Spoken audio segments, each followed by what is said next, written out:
moral question for us as individuals. Can we live a high-tech lifestyle and eat our cake and have it too, or do we have to go back and live in a more simple way? Can we solve this problem and live with a high standard of living and have zero carbon? Is this something that is really doable? Is it just a question of doing your homework like when you were in college or something? Or do we have to change our attitude about the way we feel about ourselves as individuals in relation to other people? Like that last scene in the food bank where he was cooking with a Hunt's tomato and said, you don't do everything for money, some things are a blessing. Is there something about our essence and our being, the way we see ourselves, that needs to come into question? I mean, I think you already answered my question by your question, and I know Claire's going to have something to say about this too. I think I think that there does have to be a rethink. I mean, that's why I made the movie in the end, is I think there has to be a rethink as a culture. But I do think there's technologically things that we can do to make, I don't think we have to go back to being complete Luddites, I think technology needs to serve these things instead of like working maybe to further offshore drilling in deeper waters. I think it can maybe help solve things with solar or with wind. But I think you probably have a lot to say here too. Yeah, I think that there are examples of solutions that are already here. It's a matter of scale.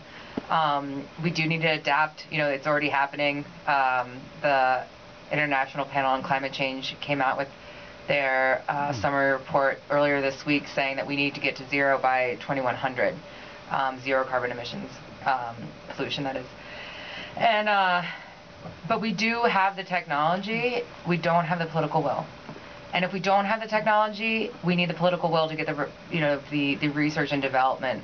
What I think is, we were actually having dinner, and it's like the company was like, well, the technology's not there, that's not there, that's not there. I mean, is it there? Like, full on? I mean, the infrastructure's not there. The infrastructure, well, I should have started a little bit earlier, but like let me give you an example. So with the Clean Cars bill, which basically required fuel economy standards across the fleet, the industry fought incredibly hard to not allow that to happen, just as they said that seatbelts were going to put them out of business. So it's like the same argument that we've heard in different campaigns, and they're saying that the technology is not there now.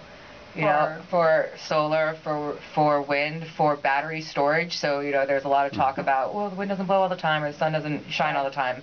Advancements in battery technology. I mean, I can get really wonky on kilowatt hours and load shaving and stuff. But the point is that when the law was passed that you have to have better fleet-wide emissions, did cars stop being sold? No. Industry made it right away. I talked to the industry. They make chassis because they use the same plate for chassis for like 30 years. The chassis that are made today are already equipped for batteries. Like, they're already designed in the vehicle, because they know at some point the government's going to make them do it, and it's so expensive to make these things. It's a little off topic, but my point is that we can absolutely do it.